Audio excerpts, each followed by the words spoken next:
Hi, everybody, and welcome to Attendance Bias. I am your host, Brian Weinstein.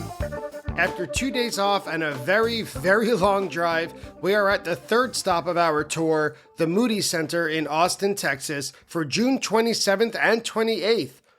It's rare that Phish stops in Texas. It's rare that they stop in Texas for the summer. And it's even more rare that they'll play in Austin. It's been about 15 years since the capital city entertained the band and its fans. Today's guest, Dianna Hank, known in social media circles as Dianna 2 Ends, lives in Austin and is thrilled for Phish to come back to the offbeat city and help keep it weird. If Austin is a city that you haven't gotten around to visiting, Dianna makes a very strong case for why you should make your way to the city of the Violet Crown for Phish or otherwise. While Phish has quite a respectable history in Austin, including an appearance on the long-running PBS show Austin City Limits and an appearance at the related festival, this 2025 weekend run is primed to be the best. This is the band's first time playing in the new air-conditioned indoor venue for a 2-night run, with guaranteed pre-show and post-show live music to be found around town, great vibes, delicious food in abundance, and more. So whether you're on tour, whether you're a Texas native, or flying into town just for the weekend, Dianna is here to give us the lowdown on June 27th and 28th at the Moody Center in Austin, Texas. Dianna, welcome to Attendance Bias. How are you today? Hi, I'm great. Thanks for having me on. My absolute pleasure. I am very excited and curious to talk to you today about the Moody Center, for which Phish will be playing on June 27th and 28th, and it's located in Austin, Texas. So I'm curious first, are you going to those shows? I could not be more excited. I will be there with bells on, not literally. But you will see me. I'm hoping to be on the floor both nights. Currently, I am still looking for tickets for the second night. If you've got any extras, let me know. But floor tickets are secured for the first night. And I'm really excited. Yeah, it's going to be great. I'm so curious about what it's like to see Phish in Austin and what it's like to see Phish in Texas. But before we get to that later on, let's get to know you a little bit. Dianna, what is your history in Austin and what's your connection to the city? Yeah, so I've lived in Austin for a little over 3 years now. The first time I visited was in 2015 for work. I came down here to do a showcase with the company I was working with, and I was here for a week. And initially, it felt like this, like, oh, I'm going to Texas. Like, I'm a New Yorker, born and raised. When I got here, I felt like it was very much not necessarily what I thought it would be in terms of like country. Felt kind of like a Brooklyn of the South, if you will. Very kind of cool, young, hip vibes here. Every time I told people that this was my first time in Texas, they would correct me and say, this is your first time in Austin. So there is kind of a separation between the city of Austin and the state of Texas, if you will. Austin's kind of this like little blue dot in a very big red sea. For as long as it's been a city, all the weirdos and freaks and people that don't necessarily belong in the South have been kind of flocking here. So it's made, I don't know if you've heard the term keep Austin weird, but there's a lot of great people here contributing to the culture. I really love it. So if your showcase had been in San Antonio or Houston, it would be welcome to Texas, not welcome to Austin. Certainly, yes. I don't believe that it would have drawn me back here the way that visiting did. Like I said, yeah, I loved the people. I loved the culture, the music, the food. It just was really welcoming. There's a lot of outdoor space here too to go and be outside when it's not blisteringly hot. Beautiful weather in the winter. So once I was looking for a place to land, I thought that Austin might be a good spot. Well, I'm curious, you mentioned the weather, and Phish, I guess in recent times, has stopped in Texas. And I say Texas, I know it's an enormous state, large enough to be its own independent country. Phish usually plays in Texas in the fall. They usually schedule it for a fall tour. They're playing, though, these dates in late June. I know the Moody Center is an indoor venue. When fans are outside, what should they expect? You should probably definitely expect it to be hot. I would recommend trying to get wet if you can. Barton Springs Municipal Pool in Zilker Park. I would highly recommend checking that out if you're not going to be spending some time indoors in the air conditioning.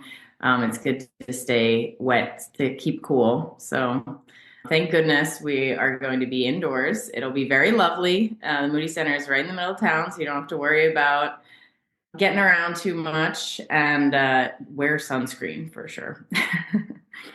So Austin is in a weird area for this tour routing. I don't know if you checked out the dates before it. So the tour starts in Manchester, New Hampshire. So as far Mhm. north as Phish typically goes these days, unless they're all the way in Maine. And then it goes a little bit southwest of New Hampshire, that is, to Pittsburgh. And then after a single night in Pittsburgh, and then all the way down to Austin. Hmm. Interesting. What do you think the crowd is going to be like? Do you think that it's going to sell out? Do you think that there will be tickets on the ground? What's your prediction if you had a crystal ball? I do not think there will be tickets on the ground. This is the first time Phish has played anywhere in the Austin area in 7 years. The last time they were near here, technically, it's the Austin 360 Amphitheater, but it's about a half hour outside of town in Del Valle or Del Val, Texas. Excuse me for not knowing how to pronounce this. I am not Texan. The last time they played a proper show in Austin proper, it was a one set in Zilker Park at the ACL Festival. So that wasn't even a full show. The last time we played a full show in Austin, Texas was 1999. So it's been a minute. There is a big Phish scene here in Austin. We have actually one of the best, I would say.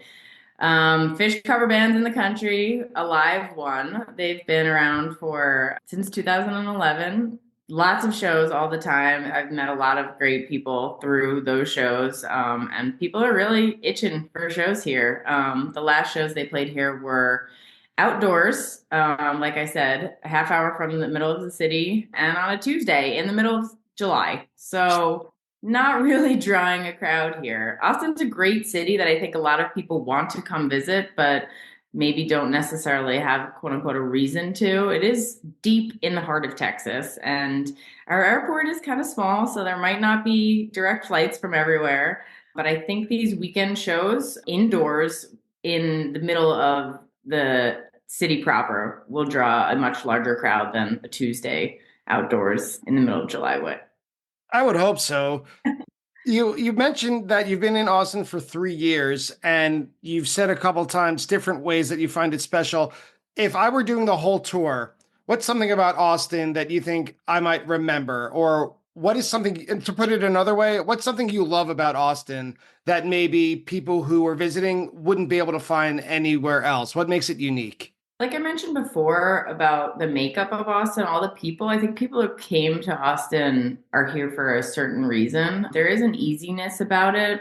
Coming from New York, it's not the hustle bustle of Brooklyn where everybody's fighting for resources. There's a lot more space out here.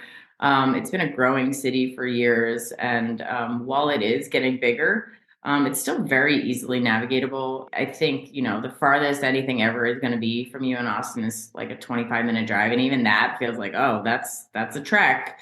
Everything is pretty centrally located. Aside from, big events, the traffic is never really too horrible. Again, I'm coming from New York, so take that with a grain of salt, but it's easy to get around. Like I said, it's the weather's usually pretty nice. The people are kind and easy to talk to. Everybody's very friendly. Great food, great music comes through here. And yeah, you have kind of that southern hospitality, southern charm, southern politeness, but with the city vibe. So yeah, it's very unique. Well, you're making a pretty good case, for anyone who said they never had a reason to go. This sounds like you're making a pretty good reason. Come on down. Let's Yeah. show Phish that Austin is a great place to visit and that they should do it more often. Right, and come back after Yes, this please. summer.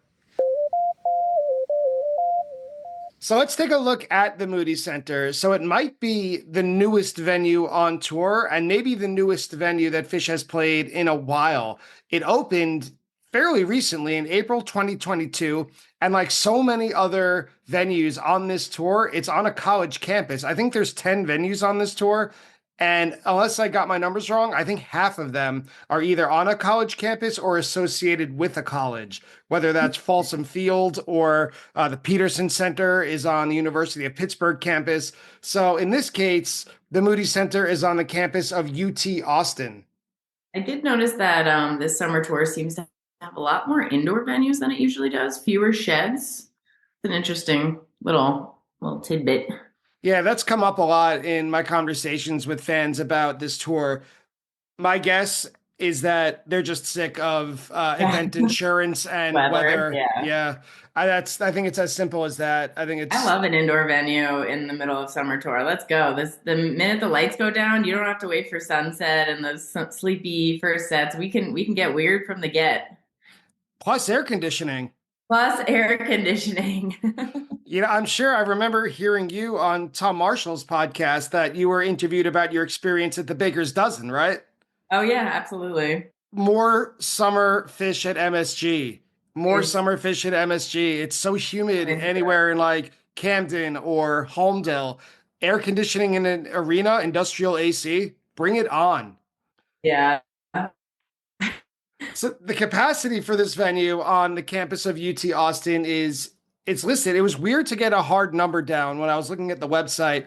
It's 10,700 for basketball, but it's listed in quotes, record capacity is 16,223. So I don't know, like 6,000 people don't just come out of thin air. You don't just shove them in the corners.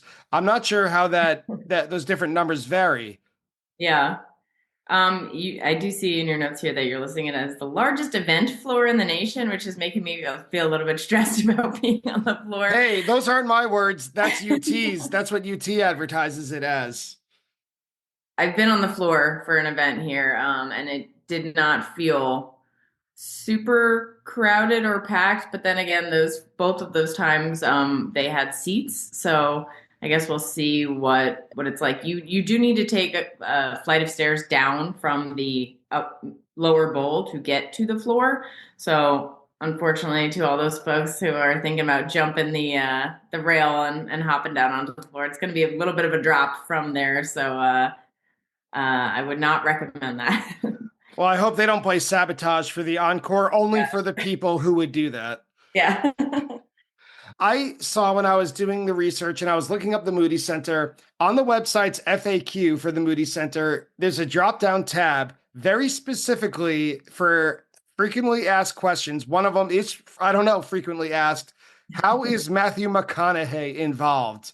Yeah. And and it's answered, I don't know how frequent that question is asked, but it's answered that he is officially titled, and this is in quotes with capital letters as an official title, the Ministry of Culture, ensuring that Longhorn and Austin cultures are properly represented. Yeah. Where does Matthew McConaughey fit in to this venue that Phish is going to play in a couple months? So he is a bit of a local hero, if you will. He's a Texan native, born in Uvalde. I'm sure you are familiar with his role in Dazed and Confused, David Sure. Wilson. Part of that was filmed here. We've definitely kind of kept that as Austin has kind of kept that as their, I see all right, all right, all right on plenty of things in the airport. And I'm not sure if he went to UT, but he's definitely part of the UT brand. You see him at basketball games and football games and stuff. He's around town. I'm sure he was involved in the development of the Moody brand, but I'm not sure how much he has to say in regards to the programming. Right. It's kind of like an honorary title. Yeah, I would definitely. guess. And please don't be offended. I did tweet at him and try to reach out to his people to see if he would come on and talk about it. No Can you imagine? response. That would be amazing. Right? How great would that be? I would love to see Matthew McConaughey at a Phish show. Yeah, right. I wouldn't put it past him to maybe keep an eye out when you're there for these shows. Maybe it will be a celeb sighting. We thought Drew Carey would go viral. Can you imagine? That would be great. I'm sure Matthew McConaughey would have a great time at a Phish show.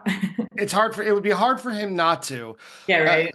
and the Moody Center is also listed, aside from Phish and concerts, as a multi-purpose arena.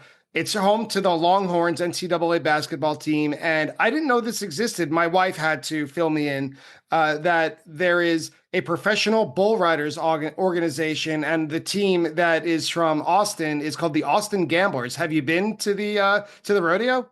No, not really for me. I know that people like it, but yeah, not going to get it too into the animal rights aspect of it, but Fair enough. Fair not enough. for We'll stick to Phish. me.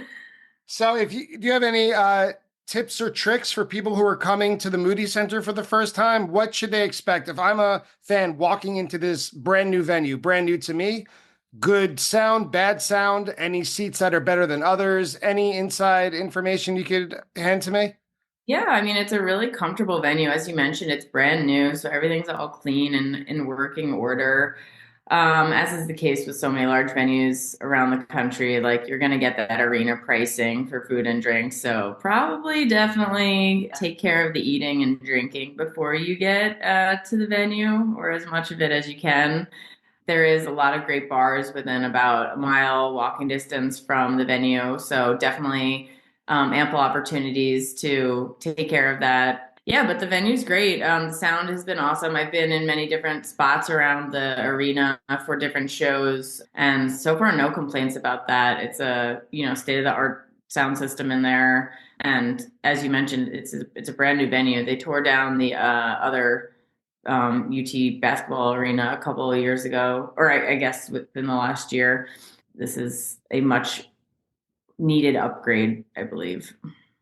To wrap up this segment, before we get into Fish's history in Austin, what are some of your favorite Moody memories at the venue?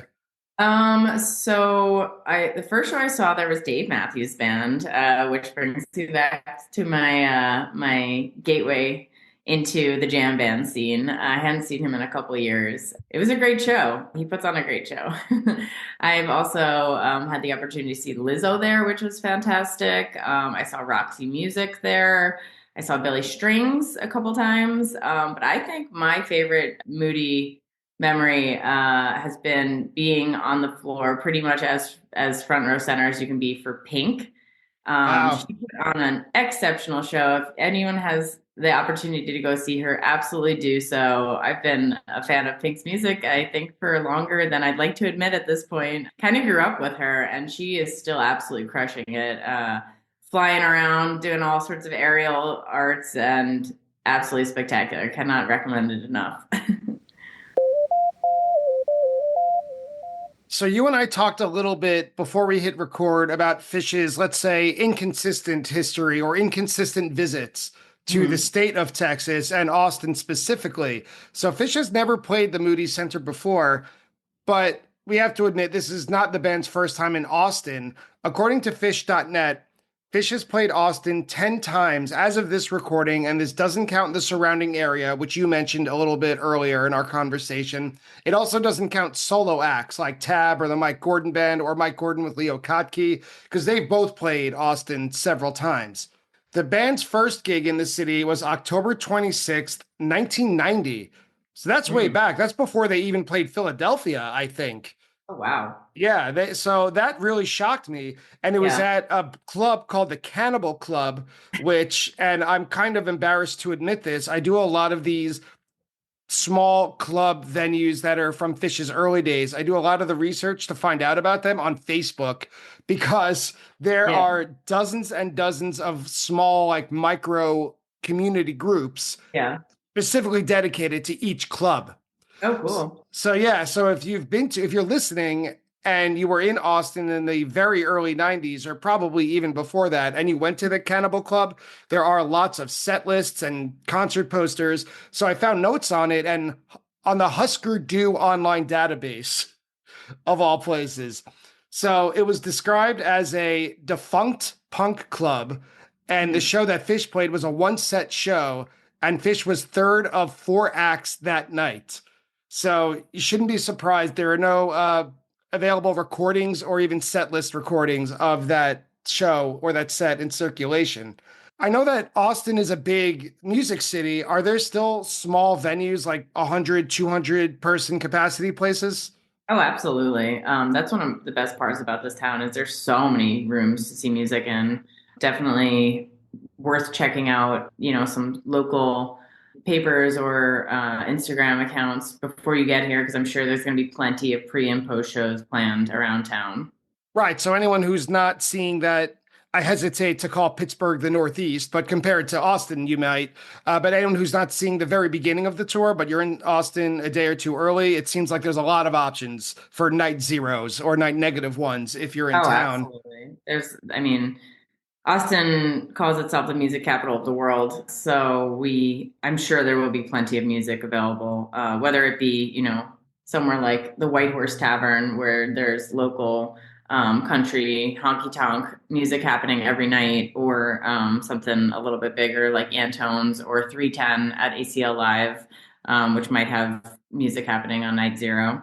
I'll ask you about Stubbs a little bit later because I'm forever curious about Stubbs until I actually go experience it for myself. But before we get to that, other Phish shows they were kind of climbing the ladder in the early 90s. So after that first show at the Cannibal Club, which no longer exists, they played on November 5th, 1991, and then 2 years later, right? This is the start of the not we're not going to stop here every year.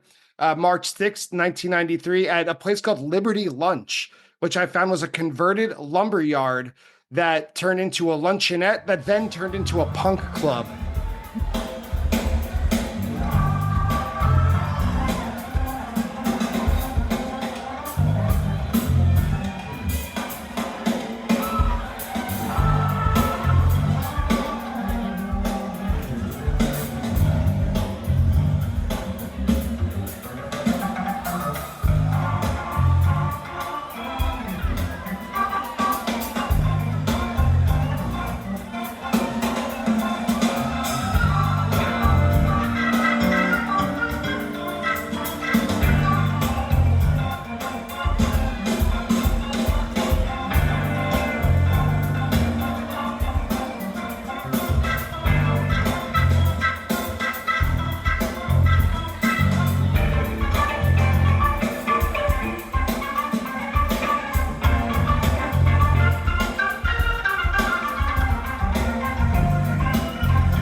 Okay. So now, if you meet any long-standing residents of Austin, ask them about Liberty Lunch because that Yeah. sounds like the perfect name for a punk club, Yeah, honestly. right. I like that. It closed permanently, though, in 1999. In that community Facebook group, I found that it also hosted Sonic Youth, Fugazi, and some other pretty prominent bands that you might be surprised to hear about playing this, I don't know, maybe 1,000 person club.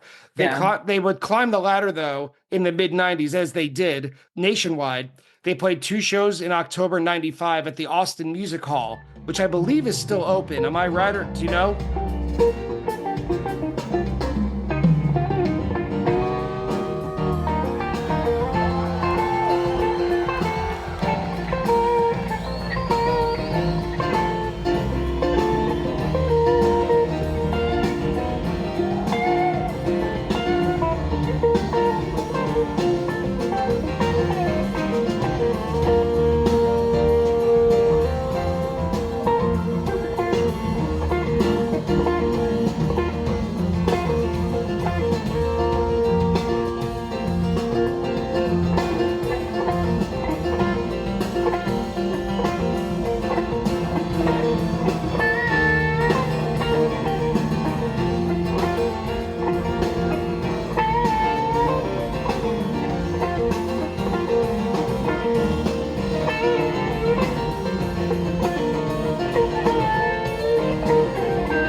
that'll be part of my. It may have been named something else. A cursory Google search says permanently closed. Say goodbye to the Austin Music Hall. Oh, Filed for bankruptcy in R.I.P. All right. Thank you for doing the fact check for me. I appreciate it. And then after 95, by the late 90s, they kind of settled into South Park Meadows, which, from what I could tell, is a beautiful outdoor. Well, I don't think it's even a shed. It doesn't even look like that there's a roof, like a covered or pavilion area for any Austin area shows in the late 90s.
Although I brought this up earlier, that there was a lone show from October 8th, 2010 at Zilker Park, which is part of the Austin City Limits Festival. Yeah.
So it was just a festival set. And that was the last time they've played in the Austin city limits, if you will, proper.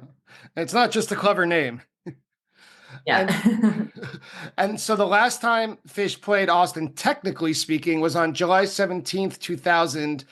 This is not counting that festival set, when they played KLRU Studios for a taping of Austin City Limits. Show. I have seen some of the greatest musicians of our time standing on the stage. So, B.B. King, you know, Stevie Ray Vaughan, the Los Lobos. Just, I love it. It goes on and on. So it really is. We were actually here.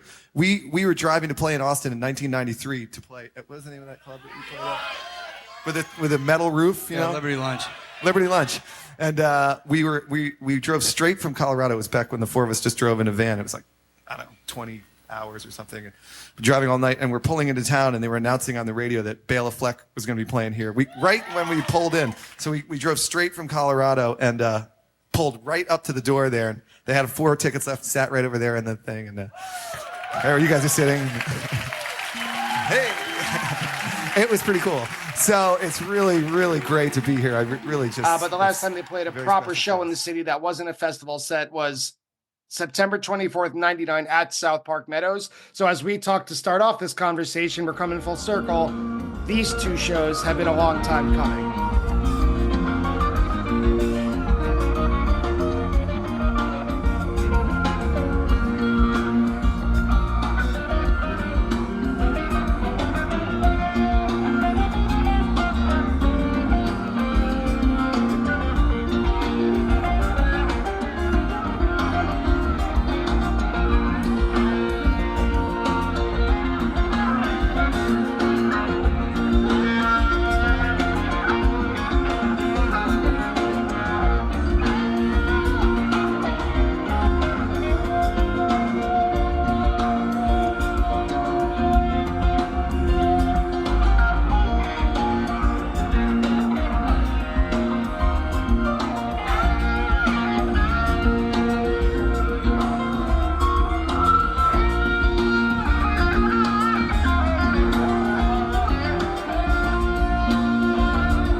Like I said, they've played here. They played in Del Valle 7 years ago, but that was a minute. So I think people are really itching for these shows. I'm really excited that we are getting two, and that they are indoors, and that they are on a weekend. I'm hoping that it'll draw a lot of folks to come visit. So we mentioned a few times that it's on the UT campus. Mm-hmm. Please be the best diplomat for Austin you can be. Any specific restaurants, if not a specific restaurant, then maybe a regional type of food or drink that you would recommend for people who have not been to Austin or not been to Texas before? Have at it. Yeah, for sure. I mean, I'm always going to recommend tacos. That's no unique recommendation for me here, but definitely try as many tacos as you can in town. People like fancy restaurant recommendations, but honestly, the best tacos you're going to get in town are going to be from food trucks. Don't be scared if your food truck is in a gas station parking lot. You're probably going to get some fire tacos from there. My two favorites around town are Quantos Tacos and Discada Tacos, both within like 2 miles of the venue, easy walking distance, probably even less. Order a bunch, get it dressed with cilantro and onions, sit down and enjoy them. We've got a lot of breweries in town you might want to check out. In regards to bars, there's plenty within, again, like about a mile of the venue. Some favorites, King B, Hole in the Wall. We've got Schoolhouse Pub, Crown and Anchor Pub, Tweedy's, Teddy's. Similarly, or additionally rather, in terms of venues near the venue, 29th Street Ballroom, I'm certain will be putting on some post shows, so keep an eye out for their accounts to see what's going on afterwards. You can stumble there from the venue or get a quick cab or even scoot. We're a scooter town, so be careful, y'all. So Dianna, to wrap it all up, what was your reaction as a resident of the city of 3 years when Phish announced these dates in February and you saw that they were coming back? You said 7 years waiting, that Phish is now coming to you.